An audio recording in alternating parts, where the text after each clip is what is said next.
With Dead Island 2 coming out in early 2023, I decided, hey, how is Dead Island? Apparently good enough to get a sequel, right? So after 12 years of the game being out, I decided to drop onto the island and check it out. Of course, no major story spoilers will be given, and with that being said, without further delay, let's do this.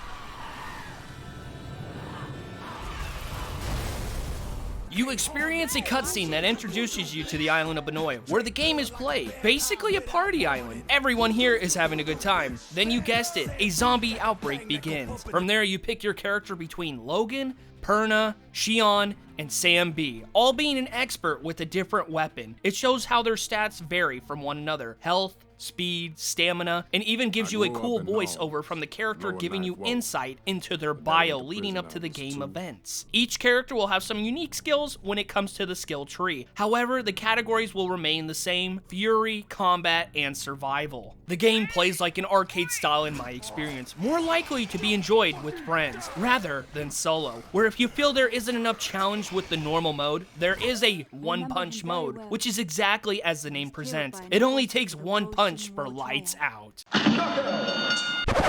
Alright people, since I try to give you these reviews as honest as possible and no BS, I'm here to give it to you straight. This game is ass. Yeah, I'm serious. But before you click off, let me tell you why, so maybe you don't make the same mistake as I did. I always try to give a game some time before coming to such decisions, but let me break it down so maybe you'll see where I draw these conclusions from and can decide for yourselves. First off, the story. Don't worry, I won't spoil anything big, but honestly, there isn't anything for me to really spoil for you. I gave this game 5 to 7 hours and still never reached anything exciting in the story. In fact, I found side missions and the main missions to almost be identical in their objectives, as if to morph together. You basically are an errand runner, where people go, "Hey, can you fetch this or do this?" And then you go fetch that item or complete the small task to be given another one. This is constant. I was waiting for something juicy or inciting to happen, to really send the story into chaos, or wanting me to seek out more. But to my dismay, what an absolute snooze fest. This sucks. I honestly don't know if the story picks up or not, but look at it this way. Time for a lot of people is limited. With there being so many games out there to play, why should I keep waiting around to see if this one gets any better or gets worse? To me, 5 to 7 hours is plenty of time to have something spark for that player by then, for them to want to continue playing, to see what happens next. I never caught the spark. Second, there is no way to save.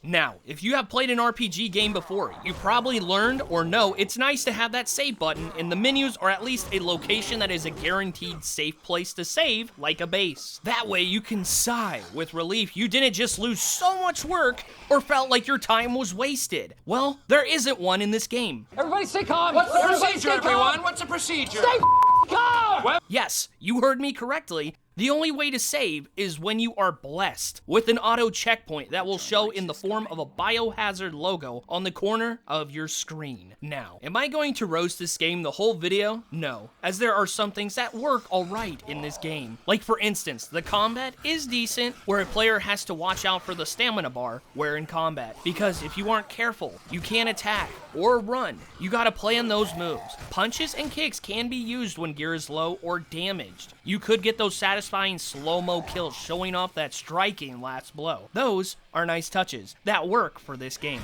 However, I feel this game had some things standing on a middle ground too. We're crafting unique weapon combo mods at workbenches or having access to workbenches across the world. The driving mechanic was a little wonky in this game. I was surprised to see working vehicles in a zombie game, but unfortunately, the visuals are tough. There is no button or key allowing the player to see in reverse or change camera perspectives besides first person. You'd be bumping into objects left and right, or unfortunately constantly getting stuck. So I appreciate the effort of saving the player running everywhere on foot, even though it could have been done better. Sometimes maybe good, sometimes maybe shit. It's as if the game introduced insightful concepts that weren't fully executed, but went on to inspire future projects similar to Dead Island. One that comes to mind was Dying Light, which in fact comes from the same company, Techland, based out of Poland. After telling you this, maybe none of that fazed you, and you still want to go play this game. That is alright. I'm not here to talk you out of playing it. I'm just bringing you my experience and telling you how it worked out without sugarcoating it. I really did want to enjoy this game as I found the concept interesting. Plus, I gave it quite a few sessions and to no avail, it wasn't for me. But hey,